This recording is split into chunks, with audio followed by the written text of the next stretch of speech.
நண்பர்களே, மாலை வணக்கம். நான் ஏற்கனவே ஒரு வீடியோ முள்ளங்கியை பற்றின வீடியோ போட்டிருந்தேன். அதில் என்ன சொல்லியிருந்தேன்னா, அறுவடை பண்ணும்போது வீடியோ பண்ணுறேன்னு சொல்லியிருந்தேன் நண்பர்களே. அது பாருங்கள், அப்படியே அறுவடை பண்ணியிருக்கிறோம். க்ளீனாக இலைகளெல்லாம் கட் பண்ணி வச்சுருக்குறோம். உங்களுக்கு எப்படி தெரியுதுன்னு தெரியல. ரெண்டு இயற்கை மருந்து கொடுத்ததில் விளைஞ்ச முள்ளங்கி தான். என்னென்ன மருந்துன்னா, தலைக்கரைசல், ஒன்று அமிர்த கரைசல். அந்த 2 மருந்து கொடுத்து மட்டுமே விளைஞ்ச முள்ளங்கி. அங்கே பாருங்கள், அப்படியே எடுத்துகிட்டு வந்துருக்குறாரு. அப்படியே கொட்டுறாங்க.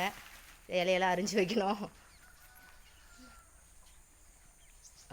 சரிங்க ஃப்ரெண்ட்ஸ், அவர் கிளம்பிட்டார் முள்ளங்கி அறுவடை பண்ணுறதுக்கு.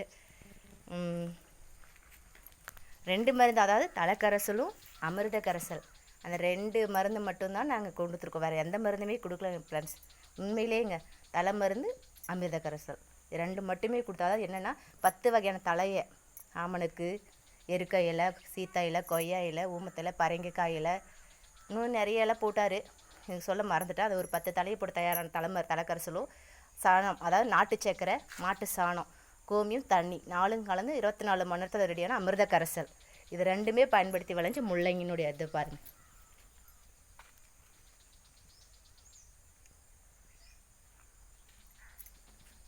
இன்னும் சுத்தம் அதாவது க்ளீன் பண்ணி வைக்கல. அதுவும் அவர் 6-7 மணிக்கு மேலே க்ளீன் பண்ணுவாருங்க நண்பர்களே. அதனால் அப்போ இருட்டில் இங்கே கரண்ட் இல்லை, ஆனால் வீடியோ பண்ணவும் முடியாது. ஒரு 2 நாளைக்கு, இன்னும் 2 நாளில் ஏன் இப்படி பேசுகிறாங்கன்னு நினைக்காதீங்க. 2 நாளில் நான் ஊருக்கு போக வேண்டியதாக இருக்கேன். 2 நாள் விட்டு வரும்போது நான் முள்ளங்கெல்லாம் நானே க்ளீனாக வாஷ் பண்ணி ஒரு 20 கிழங்குங்களாட்டும் வீடியோ காட்டுறேன். பலன்னு இருக்குங்க நண்பர்களே. நீங்கள் எப்படின்னா நினச்சிட்டு போங்க. ஆனால் இயற்கை விவசாயம் பண்ணுறவங்களுக்கு லைக் வர மாட்டேன். அது ஏன் தான் தெரியல. விவசாயத்தை யாரும் விரும்புறதில்லன்னு நினைக்கிறேன். தயவு செஞ்சு விவசாயம் பண்ணுறவங்களுக்கு உங்களுடைய அன்பு ஆதரவும் தேவை நண்பர்களே. ப்ளீஸ் லைக் பண்ணுங்கள், ஷேர் பண்ணுங்கள். முடிஞ்சால் இயற்கை விவசாயத்தை பற்றி ஷேர் பண்ணுங்கள். பாய்.